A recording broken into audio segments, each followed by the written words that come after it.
Hi again, I'm Cordell Andersen, your narrator, with another video report about the tie culture that dominated the High Uinta's North Slope from about 1867 on for at least about 70 years.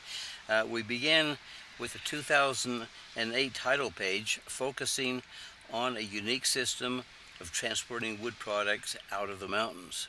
It was a flume, but let's back up just a little bit and explain what we're talking about for those that might not know. In 1867, the Transcontinental Railroad was being constructed across Wyoming, and they needed millions of railroad ties. In fact, about from 2,800 to 3,000 per mile. The High Uinta Mountains are ringed by like a belt, I guess we could say, of lodgepole forest, which was just perfect for this need. And so Irish lumbermen were sent into the north slope of the Uinta Mountains with their broad axes to work 12 months a year, making by hand millions of railroad ties that usually over all those years were floated downstream in one way or another. But in 1873, a man by the name of Sloan founded what was it called? The Hilliard Flume and Lumber Company. He came up with another system, which was this flume that was built with planks about 3 feet wide that formed a V-shaped trough, I guess we could call it. And the products, lumber products, were carried from the mountains, the Uinta Mountains, at about 15 miles per hour down out into Wyoming, to Hilliard, Wyoming. It was about 30 miles long, starting up in the mountains at a place called Gold Hill, and then ended at Hilliard, where there was a whole series of charcoal kilns there, and also the railroad. It went along the ground where possible, through cuts where necessary, and on wood trestles, usually, some as high as 30 feet. It cost about $200,000 to build, and took 80 tons of square nails. The owner, Sloan, was well, it was called Sloan's Folly for a time, and made fun of, but it was considered quite an ingenious engineering feat that actually worked pretty good for a number of years.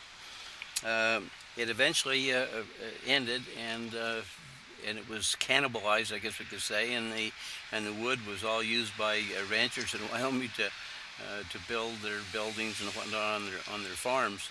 In fact, there are still buildings that can be seen today that were made by wood from the Hilliard flume. But the starting point was a place that came to be known as Mill City. It actually grew to a population of about 500 people. But in 2008, I went on an exploration to find it, and find any remnants I could of the flume, and document its path. You can see that photo essay if you're interested, and it is quite interesting to see what I went through, and I actually have a map where I document a whole chain of sites. But to get to this area, you go to about this point on the Mirror Lake Scenic Byway, 35 miles south of Evanston, and there you come to what is called the Whitney Road, and you turn off and go up into the mountains to the west. And after you get up there a few miles, there's a sign that points to the left to Mill City and Gold Hill. And so you turn north on that road.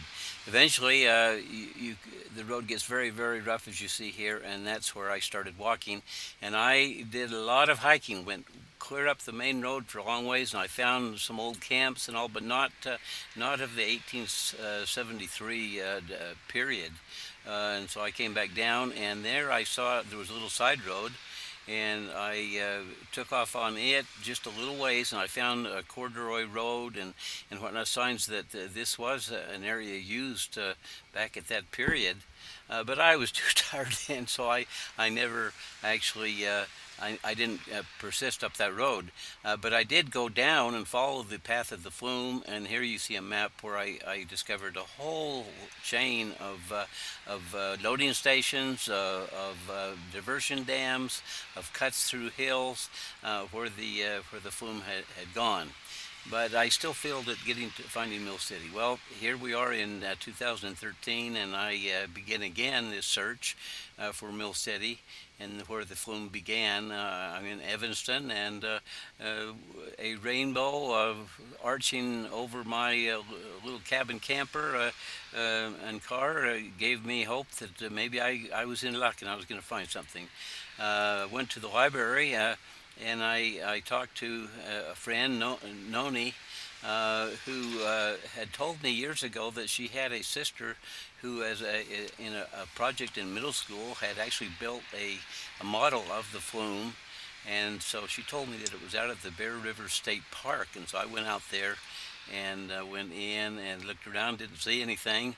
But I was lucky that I asked Kendra about it, and she said, well, it's probably in this little side room. And so she took me in there, and there it was. And so here we are seeing this little model of the Hilliard Flume made by this young student, and it actually won some kind of an award. And apparently these signs that explain the history were made by her, so you can hit the pause and read them if you like, but it tells the story of the tie hackers, and they're making all these railroad ties with their broad axis, and then the construction of the Flume. It would take about 2 hours or so for the wood products to get down to Hilliard out of from the starting point up at Gold Hill. Well, and so I was very happy to find this model and get some pictures of it, and then I went went south on the Mirror Lake Scenic Byway to see if I couldn't find Mill City, the Mill City ghost town. And so here you see one road that goes up into there and indicates that the Mill City Creek was just 2 miles from there and 4 miles to Gold Hill. Now, of course, I went up the Whitney Road. This road that you're seeing here is very, very rough. But I went up around, and so here we were coming at Gold Hill from the north. As you turn on a road that goes to the east side of Gold Hill, and there if you look carefully, you can see way off to the left on the other side of the creek some of the loading platforms. And then you get up where it all narrows, the canyon narrows, and this is the creek. And what's always puzzled me was there's just not enough water there at any time of the year to actually have this flume full of water and carrying the wood products down. So there must have been more water back in those days. But so I went up and I took this side road. That's the one that I wanted to explore this time, and so I went up there, and immediately, very shortly after going through the barrier there, I started seeing stumps. And these are stumps from the tie hackers, usually about 12 inches high, and rotted away. These must have been from the old period, and you'll see others that are even more rotted than this. And then I saw this corduroy road again, and more stumps, and I crisscrossed back and forth on both sides of the road to see if I couldn't find a cabin. I did find more corduroy road, and I did see a nail stuck in that, and that's a round nail, and so this would have been after 1910. So that corduroy road, at least that one right there, was not from the 1873 period. But many stumps, hundreds of them in fact, and of course I entertained myself by observing all the beautiful flowers and taking pictures of them. Eventually get up, by now you're way up around behind the back of Gold Hill and up almost to a saddle, and there's a beautiful meadow and more flowers, and of course ruins, but the stumps from the tie hackers. And there you see the back of Gold Hill, and of course many beautiful flowers. And then I got up to a saddle where the trail actually started going down the other side, which would have been like down the Weber River drainage. where I've also learned that there were tie hackers back years ago. But these stumps were very rotted away, and so these were very old. And so I went back down. I kept on the other side of the creek going down that canyon to see if I couldn't find something. And all I found were many stumps. But I never did find any cabins, much less did I find Mill City. And so I got back to my car and I started heading for Evanston again. I wanted to talk to the person who many people had told me was probably the one person who could fill me in on a lot of these questions I have about the tie hackers. So we're leaving behind us Gold Hill. I did a little bit to the east as you get down out off of this Whitney Road. You come to there's a side canyon that comes in. There we're talking about Hayden Fork that comes down alongside the Mirror Lake Road. And coming into Hayden's Fork, a mile or so down the road, there's a creek that is called Main Fork. It comes down what they call Hell's Canyon, and there is probably enough water for a flume. But there, coming down out of that area, was what is known as the Howe Feeder Flume, that would provide more water for the main flume. And I did an exploration up there a number of years ago, and there I did start finding remnants of the flume from the 1870, 73 up to 1880 period. And so there you can see braces, you can see some of the old planks, you can see the support structures going up through the meadow. Looking at the braces, you can see that there are lots of nails, part of the 80 tons, and these were square nails, and so I have a nice collection of square nails that were used to build this flume. But from there I went down to the ranger station in Evanston and looked for Bernard Acey, who is the Trails and Wilderness Manager for the Forest Service there, and he's been there for quite a few years, and he had many of the same questions that I had. He has not been able to find the Mill City ghost town either.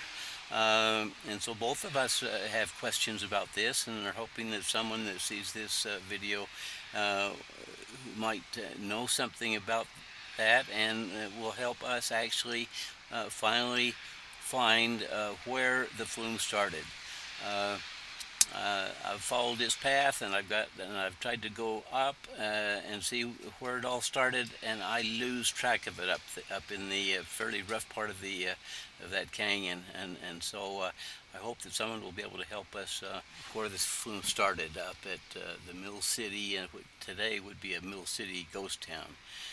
So that's the story of the Hilliard flume, very brief, but it's just one of the interesting sidelights of the tie hacker culture from the Hyena Mountains.